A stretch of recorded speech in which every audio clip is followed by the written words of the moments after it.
राम श्री राम जय जय राम श्री राम जय जय राम।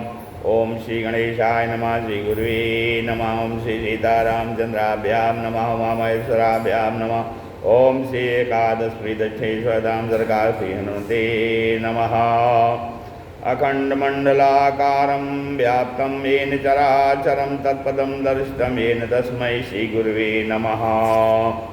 वक्रतुंड महाकाये सूर्यकोटि समप्रभा निर्विघ्नं कुरु मे देवी सर्वकार्येषु सर्वदा। भवानी शंकरो वंदे श्रद्धा विश्वास रूपिणो याभ्यां विना न पश्यन्ति सिद्धा स्वान्तस्तमीश्वरम्। शिवेति द्वयाक्षरं नाम व्याहरिष्यन्ति ये जना तेषां स्वर्गस्य मोक्षस्य भविष्यति न चान्यथा। नमस्ते नीलकंठाय वेदसे परमात्मने विश्वाय विश्वबीजाय जगदानंद हेतवे। नारायणं नमस्कृत्य नरं चैव नरोत्तमं देवीं सरस्वतीं व्यासं ततो जयमुदीरयेत्। नमो देव्यै महादेव्यै शिवायै सत्यं नमः। नमः प्रकृत्यै भद्रायै निहिता प्रणताय स्मृताम्। गाये गणपति जगबंदन शंकर सुवन भवानी के नंदन। गाये गणपति जगबंदन शंकर सुवन भवानी के नंदन। सिद्धि सदन गज बदन विनायक कृपा सिंधु सुंदर सबलायक। सिद्धि सदन गज बदन विनायक कृपा सिंधु सुंदर सबलायक। मोदक प्रिय मुद मंगल दाता विद्यावारिधि बुद्धि विधाता। मोदक प्रिय मुद मंगल दाता विद्यावारिधि बुद्धि विधाता। मांगत तुलसीदास कर जोरे मांगत तुलसीदास कर जोरे। बसहु राम सिय मानस मोरे बसहु राम सिय मानस मोरे। मात पिता गुरु गणपति शारद शिव समेत शांभु मुनि नारद। मात पिता गुरु गणपति शारद शिव समेत शांभु मुनि नारद। महावीर बिनवो हनुमाना राम जासु जस आप बखाना। महावीर बिनवो हनुमाना राम जासु जस आप बखाना। सुख सनकादि भगत मुनि नारद सुख सनकादि भगत मुनि नारद। जे मुनिवर विज्ञान विशारद जे मुनिवर विज्ञान विशारद। प्रणो सबहि धरनि धरि शीसा प्रणो सबहि धरनि धरि शीसा। करहु कृपा जन जानि मुनीसा करहु कृपा जन जानि मुनीसा।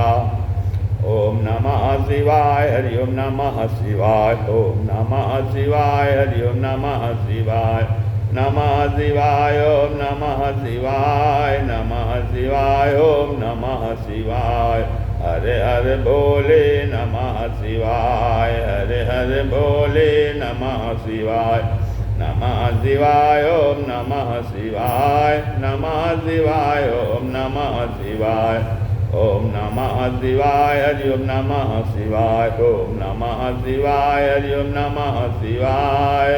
हर हर भोले नमः शिवाय नमः शिवाय ओम नमः शिवाय।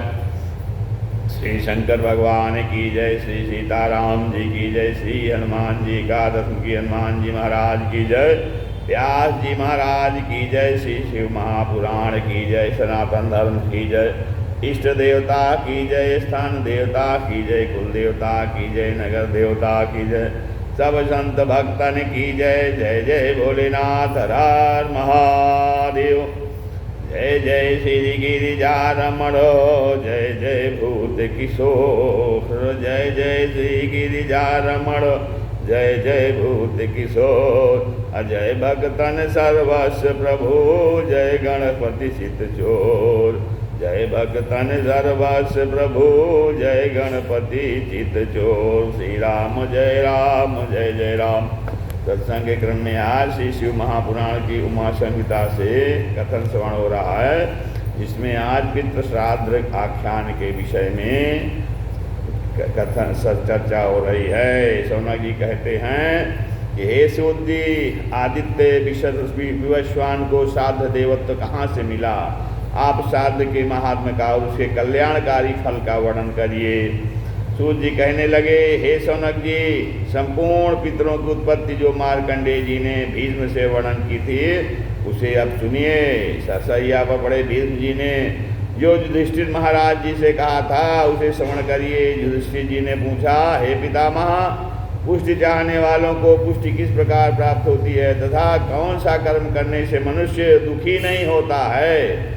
आप भीष्म पितामह जी कहने लगे कि जो मनुष्य प्रेम अर्थात श्रद्धा से श्राद्धों को करता है उसे पितरों के प्रसाद से सुख प्राप्त होता है। श्रेष्ठ फल चाहने वाले मनुष्य सदा पिता, पितामह और प्रपितामह को 3 पिंडों में श्राद्ध करते हैं, तो पितर उनकी संतान और धर्म की वृद्धि करते हैं और पुष्टि की इच्छा वालों को पुष्टि प्रदान करते हैं। युधिष्ठिर जी कहने लगे, हे पितामह, कर्मों के अनुसार किसी को स्वर्ग किसी को नरक मिलते हैं, फिर उनको पिंड श्राद्ध कैसे प्राप्त होता है?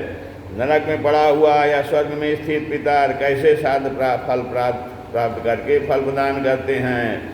देवता भी स्वर्ग में पितरों को पूजते हैं, ऐसा मैंने सुना है। आप इस प्रकरण का विस्तार से बताइए।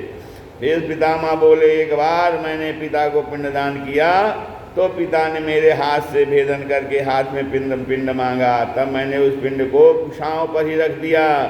तब पिता ने संतुष्ट होकर कहा, हे पुत्र, मैं संतुष्ट हुआ और तीनों लोकों में दुर्लभ वर तुमको प्रदान करता हूँ। अरे देकर पिंड प्रसन्न किया तुमको दुर्लभ वर देता हूँ, अपनी इच्छा से तन त्यागो आशीर्वाद यह देता हूँ। न ते प्रभविता मृत्युर्यावज्जीवितुमिच्छसि त्वत्तो अभ्यनुज्ञां संप्राप्तो मृत्यु प्रभविता पुनः। हे पुत्र, जब तक तुम्हारी जीने की इच्छा होगी तब तक तुम्हारी मृत्यु नहीं होगी। तुम्हारी इच्छा पाकर ही मृत्यु होगी। तुम्हारी जो भी कोई दूसरी इच्छा हो सो कहिए, मैं वही वर दूंगा। अब कहते हैं, मेरे पूछने पर मेरे पिता शांतनु ने मुझसे कहा था कि जो प्रश्न तुमने मुझसे पूछा है वही प्रश्न एक बार मैंने मार्कंडेय जी से पूछा था। तब मार्कंडेय जी ने बताया था कि कभी मैंने आकाश को देखते हुए पर्वत के अंतर से आते हुए किसान एक विमान को देखा था। उसमें मैंने अंगार के समान प्रज्वलित हुए तेजस्वी अग्नि के समान अंगुष्ठमात्र पुरुष को देखा। मैंने सिर से प्रणाम करके उनसे परिचय पूछा। तब उस दिव्य पुरुष ने कहा, मैं सनत कुमार हूँ, मैं तुम्हारा कौन सा मनोरथ पूर्ण करूँ? तब उनसे मैंने पितरों के आदि सर्ग के विषय में जानने की इच्छा प्रकट की थी। सनत कुमार जी कहने लगे, पहले ब्रह्मा जी ने देवों को उत्पन्न किया और उनसे कहा, तुम मेरा पूजन करो, परंतु देवताओं ने ब्रह्मा जी का त्याग करके अपना ही यजन किया। तब ब्रह्मा ने कहा था कि जाओ तुम चेतनाहीन हो जाइए। देवताओं ने विनती कर क्षमा मांगी। तब उनसे ब्रह्मा जी ने कहा कि प्रायश्चित करो। ऐसा सुनकर नर संज्ञा वाले देवताओं ने अपने पुत्रों से पूछा। तब पुत्रों ने देवताओं से कहा, हे पुत्रों, चेतना युक्त होकर प्रायश्चित करो। तब साबित देवताओं ने ब्रह्मा जी से कहा, हे ब्रह्मा जी, हमारे पुत्रों ने हमको पुत्र क्यों कहा? ब्रह्मा जी बोले, तुम ब्रह्मवादी नहीं हो, ज्ञान में तुम बालक हो। तुम प्रेम से कामना पूर्ण करने वाले देवों और पितरों का पूजन करो। तब देवता ब्रह्मा जी के वचन से संदेह रहित हुए। उन्होंने पुत्रों से कहा, हे पुत्रो, हमसे पुत्र कहा, अब से तुम पितर कहाओगे। जो मानव मन से साध्य करे तुम उसको सुख पहुँचाओगे। पितृ साध में कोई भी मनुष्य क्रिया से साध्य करेगा, उस श्रद्धा से किए साध से तृप्त हुए पिता सोमलोक को तृप्त करेंगे। पृथ्वी जंगलों में पुष्टि की कामना से नाम गोत्र से 3 पिंडों को दान करेंगे, तो सब जगह वर्तमान पितर, पितामह, प्रपितामह आदि साधकर्ता को सभी कामनाओं की पूर्ति करेंगे। यह सुनकर उन्होंने कहा, इनका वचन सत्य हो। हम सब देवता और पुत्र परस्पर पितर हुए। इस प्रकार वे पितर देवता पुत्र भाव को प्राप्त होकर संसार में पितर नाम से प्रसिद्ध हुए। अब समंत कुमार जी कहने लगे, स्वर्ग में 7 पितृगण कहे गए हैं। उनमें 4 मूर्ति वाले और तीन बिना मूर्ति वाले कहे गए हैं। आदि देवगण और ब्राह्मण उनको पूजते हैं। वो पितर योग बल से पहले सोम को तृप्त करते हैं। इस कारण चांदी के पात्र तथा चांदी सहित दान योगियों को देना चाहिए। श्राद्ध में पुरोहित को दिया गया स्वधा पितरों को तृप्त करता है। अग्नि में अग्नि के अभाव में जल में उद्गायन कर जो मनुष्य भक्त से पितरों को संतुष्ट करता है तो पितर उसको संतुष्ट करते हैं। प्रसन्न हुए पितर आरोग्य धन संतान वैभव आदि सभी प्रदान कर प्राणी को सुखी करते हैं। हे मुने, यह गति योग से भी प्राप्त नहीं होती है जो पितृभक्त से सुलभ हो जाती है। पितरों को जो जन तृप्त करें वो धन भय भव सब पाते हैं। पितरों को जो जन तृप्त करें वो धन भय भव सब पाते हैं। ज्ञानी ध्यानी और योगी भी यह दुर्लभ गति नहीं पाते हैं। ज्ञानी ध्यानी योगी भी यह दुर्लभ गति नहीं पाते हैं। इसलिए पितर हित श्राद्ध करो दुनिया में अति सुख पाओगे। इसलिए पितर हित श्राद्ध करो दुनिया में अति सुख पाओगे। यदि पितरों को नहीं पुष्ट किया तो भारी कष्ट उठाओगे। यदि पितरों को नहीं पुष्ट किया तो भारी कष्ट उठाओगे। श्री राम जय राम जय जय राम। अब जो है 7 जो व्याध हैं, 7 व्याधों का मोक्ष वर्णन है। मार्कंडेय मुनि कहने लगे, हे भीष्म जी सुनो। पहले भरद्वाज के 7 पुत्र वाग दुष्टो हिंस्र पिशुन कवि खस्रिम क्रोधन पितृवर्ती नाम वाले थे। वह तो अपने नामों के अनुसार भ्रष्ट कर्म करने वाले थे। एक समय कपिला गाय को मार्ग में मोहवश मूर्खता को प्राप्त हो भूख लगने पर उसे मारने की बुद्धि हुई। कवि और कशुभ ने उनसे उसको गाय को मांगा परंतु उन्होंने उसे नहीं दिया। पितृवर्ती ने कहा, यदि तुम इस गाय को पितरों की हिदायत या काम करो तो यह गाय निसंदेह धर्म को प्राप्त होगी। तब उन्होंने गाय को स्नान करा के पितरों को समर्पण करके कार्य साधा और आश्रम में गुरु से जाकर कह दिया कि जंगल में शेर ने गाय को मार दिया है, आप इस बच्चिया को ग्रहण करो। तब दुखी होकर उन्होंने उस बच्चिया को ग्रहण किया। मिथ्या उपचार से उन सबको गौ हत्या का पाप लगा। वे सब कुछ समय बाद मृत्यु को प्राप्त हुए। अपने हिंसात्मक कर्मों से वो दशाण देश में 7 बलि दुग्धक के 7 पुत्र हुए और वे 7 मृगों के समान उस कालंजर पर्वत पर विहार करने लगे। पूर्व के गुरुकुल के कुछ धर्माचरण से तथा तपस्वियों से भोजन पा करके उसी पर्वत पर समय पर प्राणों को त्याग दिया। फिर हिरण हुए, शुभ दशा शुभ कह शकुन नाम के पक्षी हुए। क्योंकि ब्राह्मण जल जीव चक्री बनने के बाद में वे निवृत्त से निवृत्त होकर वे शकुन नाम के पक्षी हुए। क्योंकि ब्राह्मण योनि यानी मानव जन्म में गुरु से झूठ बोला था, फिर साधक करने से ज्ञान और जाति स्मरण से उत्तम गुणों को प्राप्त हुआ।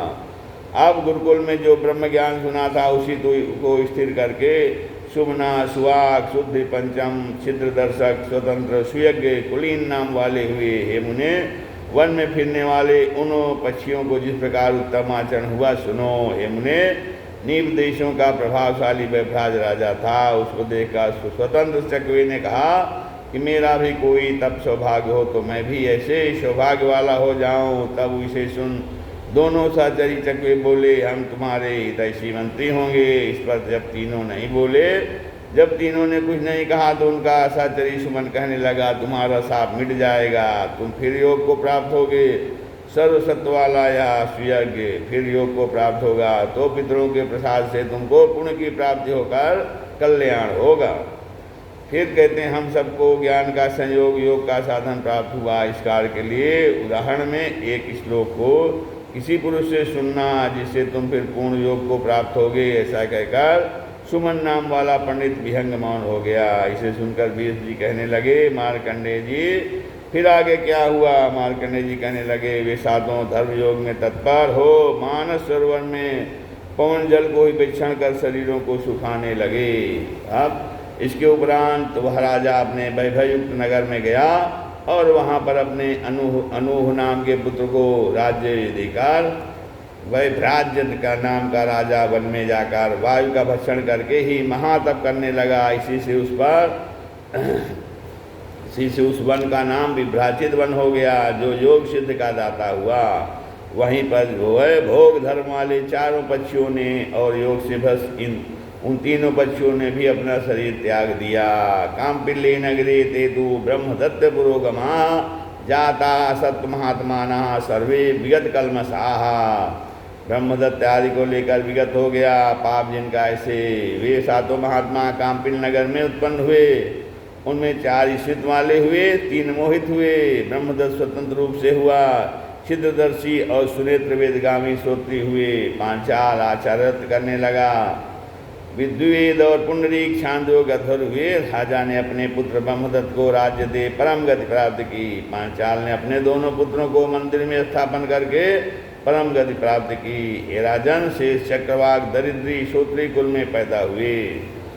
श्रुतिमान महात्मा तत्वदर्शी और नृशक शंकर के शरणागत हो प्रणाम कर योग सिद्ध युक्त रूप से हो चलते चलते कहने लगे, आपकी आजीविका के निमित्त एक श्लोक देते हैं, इसे आप मंत्रियों सहित राजा को सुनाना। उसे सुनकर राजा ब्रह्मदत्त आपको बहुत से भोग पदार्थ देगा। ऐसा कहकर अपने गुरु जी की पूजा का योग साधना से मोक्ष को प्राप्त हो गए।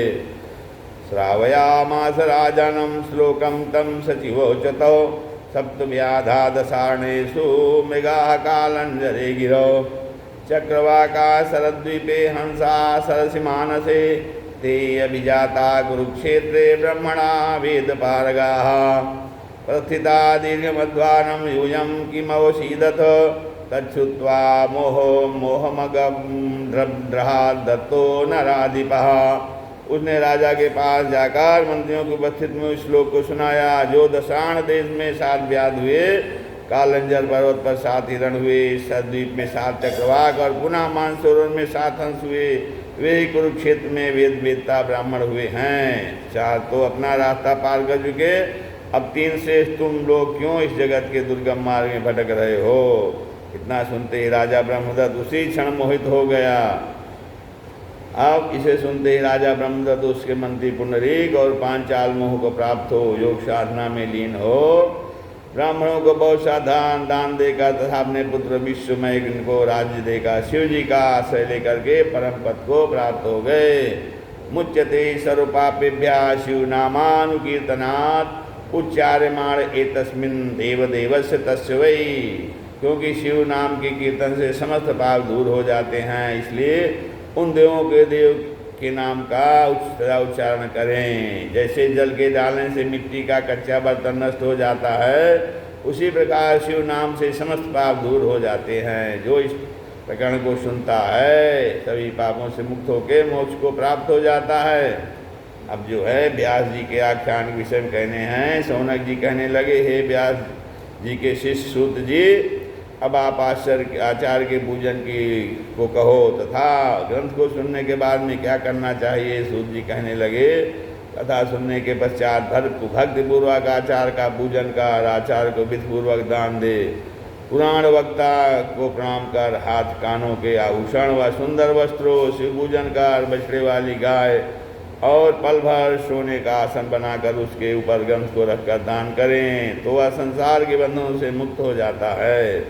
कथावाचक को यथाशक्ति भूमि, राज्य, घोड़ा, अन्न, धन आदि अनेक पदार्थों को भक्तिपूर्वक अर्पण करने से सब प्रकार से मंगल होता है। भक्ति से कथा व्यास जी का जो प्राणी पूजन करता है, गो अश्व, भूमि और वस्त्र दान से 14 मंगल होता है। अब व्यास जी की उत्पत्ति था शिव उपासना तथा शिव उपासना के विषय में बता रहे हैं। शौनक जी कहने लगे, सूत जी महाराज, अब आप व्यास जी की सत्यवती से किस प्रकार उत्पत्ति हुई कृपा कर वर्णन करें। सूत जी कहने लगे, एक समय योगी पराशर जी तीर्थ यात्रा को जाते समय यमुना के तीर पर आए। उन्होंने भोजन करते हुए निषाद से कहा, तुम मुझे नाव से शीघ्र ही उस पार उतार दो। उसे सुनकर निषाद ने अपनी पुत्री से कहा, हे बालिके, तुम इन मुनि को शीघ्र ही नाव से उस पार उतार कर आओ।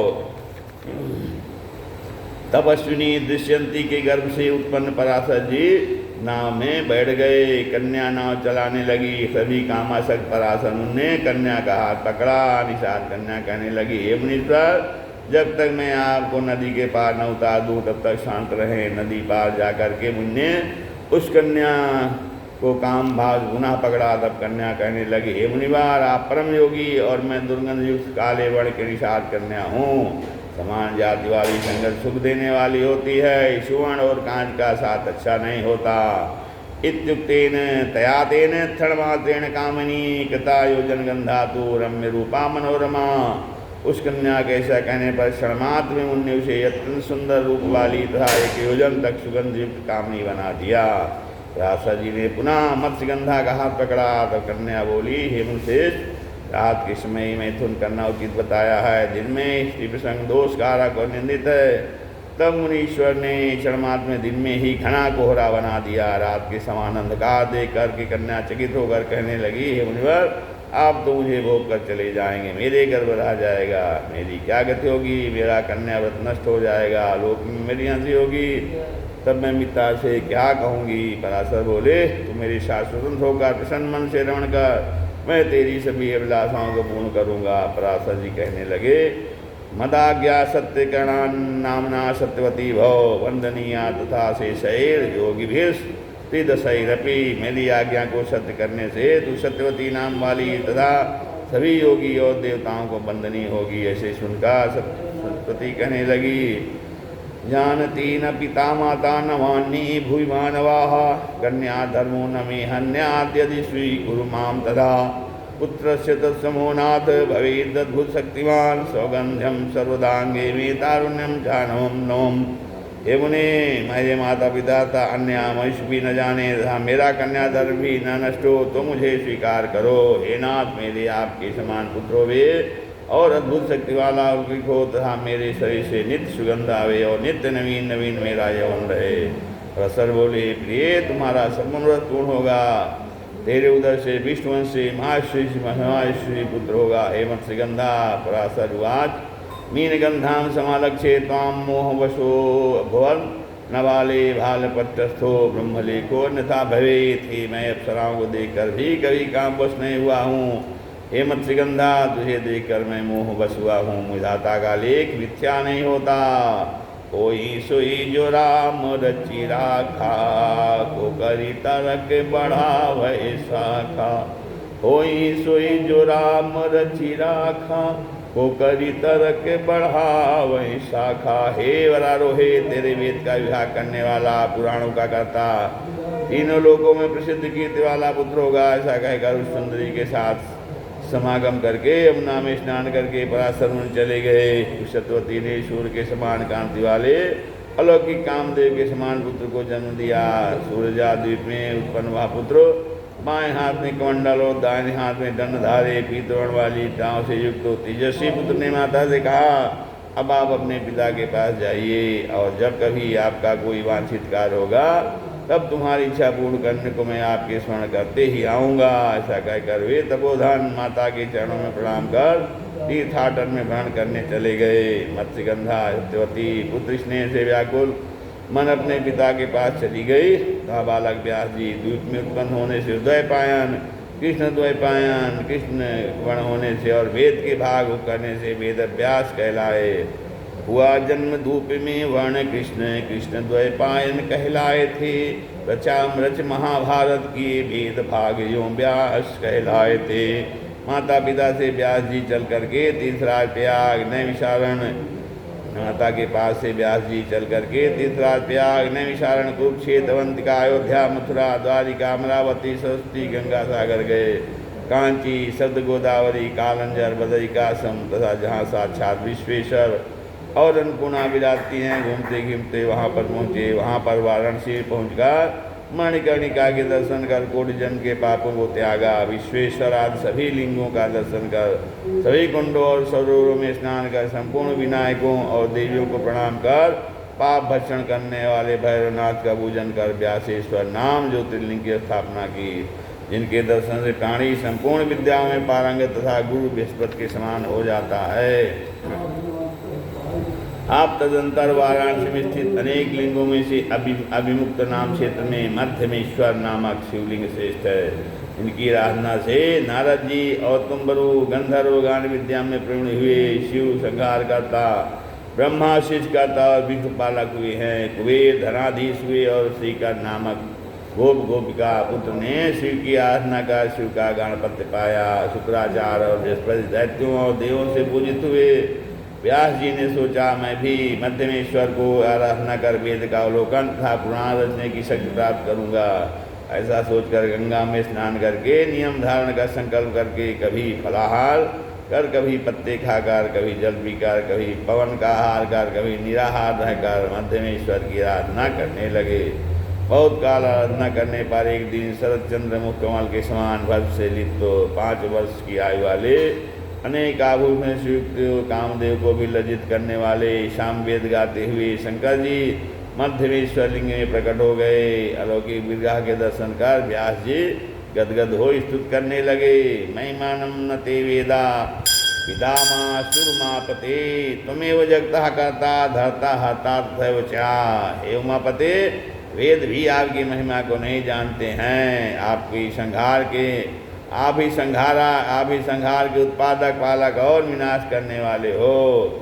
न ते जन्म नवाशीलम न देशो न कुलम चते इत्थम भूतो अपीश्वरस्त्वम त्रिलोक्या काममावहे। हे प्रभो, न आपका जन्म है, न शील, न देश, न कुल है। ऐसे होने पर भी आप ईश्वर होकर त्रिलोकी के मनोरथ पूर्ण करते हो। तुमसे सब हैं, तुम ही पूर्ण हो। तुम ही पुराण तक बालक युवा वृद्ध, तुम पुराण पुरुष शंभु को भी नमस्कार करता हूँ। ऐसा कहकर विनती कर व्यास जी जमीन पर गिर पड़े। अब व्यास जी को इस अवस्था में देखकर बालक रूपधारी शिव जी कहने लगे, हे व्यास जी, आपकी अभिलाषा शीघ्र पूर्ण होगी। मैं आपके कंठ में विराजमान होकर के इतिहास पुराणों की रचना करवाऊंगा। हे व्यास जी, तुम्हारे द्वारा गाया गया यह स्तोत्र प्राणी की संपूर्ण अभिलाषाओं को पूर्ण करने वाला होगा। भूखा प्राणी भी इसके पाठ करने से बृहस्पति के समान हो जाएगा। ऐसा कहकर वह बालक रूपधारी करुणाकर शिव उसी शिवलिंग में लय हो गए। तब व्यास जी ने शिव जी की कृपा से वेद के भाग और महाभारत की रचना तथा 18 पुराणों की रचना कर लोकोपकार किया। अभिलाषक स्तोत्र वेदवाच वेदव्यासुवाच देवदेव महाभागे शरणागत वत्सलः वाङ्मनः कर्म दुष्प्राप्य योगिनामाय गोचर। महिमानं न ते वेदा विदामासुरमापते तमेव जगतः कर्ता धर्ता हर्ता तथैव च। वेदव्यास जी कहने लगे, हे देवदेव, हे महाभाग, हे शरणागत वत्सल, वाणी कर्म मन से इन दुष्प्राप्य तथा योगियों के लिए भी अगोचर है उमापति। वेद भी आपकी महिमा नहीं जानते। आप ही इस जगत के कर्ता, पालक और हर्ता हैं। तुमाद्या सर्वदेवानां सच्चिदानंदेश्वरः नाम गोत्रे न वाते इष्टः सर्वज्ञोऽसि सदाशिव। तमेव परमं ब्रह्म मायापाश निवर्तकः गुणत्रयेण लिप्तस्त्वं पद्मपत्रमिवाम्भसम्। हे सदाशिव, आप ही सभी देवताओं में आदिदेव सच्चिदानंद तथा ईश्वर हैं। आपका नाम गोत्र कुछ भी नहीं है। आप सर्वज्ञ हैं। आप ही मायापाश को काटने वाले परम ब्रह्म हैं और आप जल से निर्लिप्त कमलपत्र की भांति तीनों लोकों से लिप्त नहीं हैं। न ते जन्म न वाशीलम न देशो न कुलं च ते इत्थं भूतोपीश्वर त्वं त्रिलोक्या कामवावहे। आपका जन्मशील, देश और कुल कुछ भी नहीं है। इस प्रकार के होते भी आप परमेश्वर त्रैलोक की कामनाओं को पूर्ण करते हैं। न ब्रह्मा न च लक्ष्मीशो न च सेन्द्रादिवौकसा न योगीन्द्रा विदुस्तस्त्वं यस्य ते त्वामुपास्महे। हे प्रभु, ब्रह्मा विष्णु और इंद्र सहित देवता भी जिन आपके तत्व को नहीं जानते, ऐसे आपकी उपासना मैं किस प्रकार करूं। तत्वा सर्वं त्वहि सर्वं गौरी सत्वं पुरन्तकः त्वं बालकस्त्वं युवा वृद्धस्तं त्वां हृदि युनज्यम्। आप ही से सब कुछ है, आप ही सब कुछ हैं। आप ही गौरी तथा पुरांतक हैं। आप बालक वृद्ध तथा युवा हैं। ऐसे आपको मैं हृदय से मैं धारण करता हूँ। नमस्तस्मै महेशाय भक्तध्येयाय संभवे पुराण पुरुषायाध्या शंकराय परमात्मने। मैं भक्तों के ध्येय शंभु पुराण पुरुष शंकर तथा परमात्मा उन महेश्वर को नमस्कार करता हूँ। अब 18 पुराण कौन कौन है बता रहे हैं। पहला ब्रह्म पुराण, दूसरा पद्म पुराण, तीसरा विष्णु पुराण, चौथा शिव पुराण, पांचवा भागवत पुराण, छठा नारद पुराण, सातवां मार्कंडेय पुराण, आठवां अग्नि पुराण, 9वां भविष्य पुराण, 10वां ब्रह्म वैवर्त पुराण और फिर 11वां लिंग पुराण, 12वां पुराण, 13वां स्कंद पुराण, 14वां वामन पुराण, 15वां कूर्म पुराण, 16वां मत्स्य पुराण और 17वां गरुड़ पुराण, 18वां ब्रह्मांड पुराण। इन्हीं अलौकिक विकृतियों से व्यास जी ने इस जगत के प्राणियों को ईश्वर भक्त का मार्ग प्रशस्त किया। जगदम्बिका काली का चरित्र बता रहे हैं। सौनक जी कहने लगे, हे सूत जी महाराज, आपने हमको श्री व्यास जी का श्रेष्ठ आख्यान सुनाया, अब आप हमें भगवती जगदम्बा का चरित्र सुनाइए। सूत जी कहने लगे, आप धन्य हैं जो आपकी रुचि श्री देवी के चरित्र श्रवण हितार्थ प्रेरित हुई है। मुनिवर जी, न भजन्ति महादेवीं करुणा रससागराम अंधकूपे पतन्ते ते घोरे संसार रूपिणी। ही संसार सागर में जो करुणामयी महादेवी को नहीं भजते हैं वे संसार रूपी अंधकूप में पड़े रहते हैं। इस संबंध में आपको सूरथ मेधा का वृत्तांत श्रवण करा रहे हैं। पहले स्वरोचित मनवंतर में विरथ नाम के प्रतापी राजा का पुत्र सूरथ था। वह दानी, दयालु और दुर्गा का भक्त था। एक समय उसके राज्य पर दूसरे राजाओं ने मिलकर आक्रमण कर दिया। भयंकर घमासान युद्ध हुआ। अंत में राजा की हार हुई। उसकी राजधानी कोल्हापुर पर अधिकार कर लिया। मंत्रियों ने भी द्वेष मानकर सारा धन छीन लिया। अब राजा सहाय होकर घोड़े पर चढ़कर जंगल में चला गया। घने जंगल में एक आश्रम दिखाई दिया। वहाँ पर महात्मा ने राजा को भोजन कराकर सत्कार किया। तदनंतर राजा अपने राज्य के छिन जाने के दुख से दुखी होकर अनेक प्रकार से विचार करने लगे। उसी आश्रम में उसका परिचय समाधि नामक वैश्य से हुआ। समाधि वैश्य राजा से कहने लगा, मेरी स्त्री पुत्रों ने मेरा धन हर कर मुझे घर से निकाल दिया है। राजा कहने लगे, जिन्होंने तुझे धन छीन कर घर से निकाल दिया फिर उनका चिंतन क्यों करते हो। राजा से कहने लगा, वैश्य मेरा धन लेकर दुत्कारा है। पत्नी बेटा ने दुखी किया और घर से मुझे निकाल दिया। तो हे वैश्य, तुम मूर्खों की तरह भी उनका चिंतन क्यों कर रहे हो। वैश्य बोला, हे राजन, आप बातें तो सारगर्भित कर रहे हैं, लेकिन मेरे मन की ममता मोह मुझे व्यथित कर रही है। मुझ पर प्रभु की कृपा होगी तभी ममता कम हो सकती है। रामचरितमानस में भी वर्णन आया है, अरे ममता तरुण तमी अंधियारी, राग द्वेष उलूक सुखकारी। ममता तरुण तमी अंधियारी, राग द्वेष उलूक सुखकारी। तब लगी बसत जीव मन माही, जब लगी प्रभु प्रताप रवि नाही। तब लगी बसत जीव मन माही, जब लगी प्रभु प्रताप रवि नाही। तो आपस में वार्तालाप करके दोनों राजा और वैश्य मेधस उनके पास गए और दंडवत प्रणाम करके उनसे आग्रह करने लगे कि हे मुनिश्रेष्ठ, आप हम दोनों के महान कष्टों का छेदन करने की कृपा करें। राजा कहने लगा, हे मुनिवर, मैं राजलक्ष्मी से त्यक्त हुआ, दुश्मनों द्वारा सताया हुआ भागकर इस सघन वन में आया हूँ। मुझे उस दुख से विरक्ति नहीं हो रही है और यह वैश्य भी स्त्री पुत्र कुटुंब के द्वारा सताया हुआ है। इसका धन भी हरण कर इसको घर से निकाल दिया गया है, तो भी इसका मन अभी भी उसमें रम रहा है। मेधस मुनि कहने लगे, जगत को धारण करने वाली महामाया महादेवी संसार के प्राणियों को मोहित करती है। वह जिस पर प्रसन्न हो जाए उसी का मोह दूर हो सकता है। मोह के विषय में मानसकार कहते हैं कि मोह सकल व्याधिन कर मूला, तिन ते पुण्य उपजहि बहुसूला। मोहन अंध कीन केही, को जग काम न चाओ न जेहि। यथा उन्हीं की कृपा से आप दोनों को शांति प्राप्त हो सकती है। इसे सुनकर राजा कहने लगे, हे मुने, महामाया नाम की कौन सी देवी है और वह कैसे उत्पन्न हुई थी। महामाया देवी का उद्भव, हे मुनिवर, महामाया देवी का उद्भव हे मुनिवर हमें बता दीजिए। कैसे कब कहाँ पर प्रकट हुई वह सारा हाल बता दीजिए। ऋषि कहने लगे, हे राजन, जगत के प्रलय होने पर जब भगवान केशव योग निद्रा में से सैया पर शयन कर रहे थे, तभी उनके कर्ण कमल से मधुकैटभ नाम के दो दैत्य प्रकट होकर लोगों का भक्षण करने लगे। हाँ, को विकराल मुख वाले नागकमल भगवान को ही मानने को उद्यत हुए और उनके उत्पादों को देखकर ब्रह्मा जी ने महामाया को 10 श्लोकों में विनती की। रक्ष रक्ष महामाये शरणागत वत्सले, एताभ्याम घोर रूपाभ्याम दैत्याभ्याम जगदम्बिके। हे महामाये शरणागत वत्सले, हे जगदीश, हे जगदम्बिके, इन भयंकर स्वरूप के दो दैत्यों से रक्षा करिए। त्रिदेव जननी नित्याम भक्ताभीष्ट फलप्रदाम पालिनीम सर्वदेवानाम करुणा वरुणालयाम।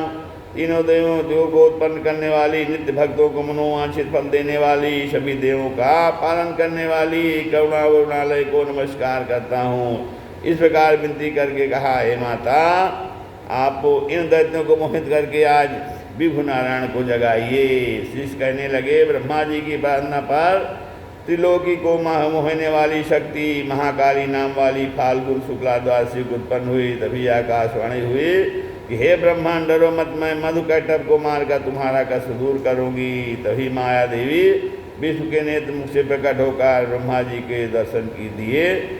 तब जनार्दन भगवान ने उठकर उन दैत्यों से 5000 वर्ष तक बाहु युद्ध किया। महामाया के प्रभाव से दोनों दैत्य मोहित होकर विष्णु से मनोवांछित वर मांगने को बोले। विष्णु ने कहा, यदि वर देना चाहते हो तो यह दो कि मैं तुम्हें मार सकूं। दैत्य समुद्रमयी पृथ्वी को देखकर बोले, जहाँ भूमि जल से व्याप्त न हो उसी स्थान पर हमारा वध कहो। ऐसा ही हो करके भगवान ने सुदर्शन चक्र उठाकर दोनों दैत्यों को अपनी जंघा पर स्थापित कर उनके सिरों को काट दिया। इस प्रकार तुमको कालिका की उत्पत्ति हुई, श्रवण हुआ।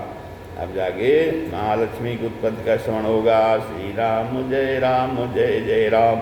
कदा विसर्जन होते हैं सुनो वीर हनुमान, राम लखन सीता सहित हृदय करो विश्राम। सियावर रामचंद्र की जय। एकादश मुखी दक्षिणेश्वर दामोदर कारण हनुमान जी महाराज की जय। उमापति महादेव की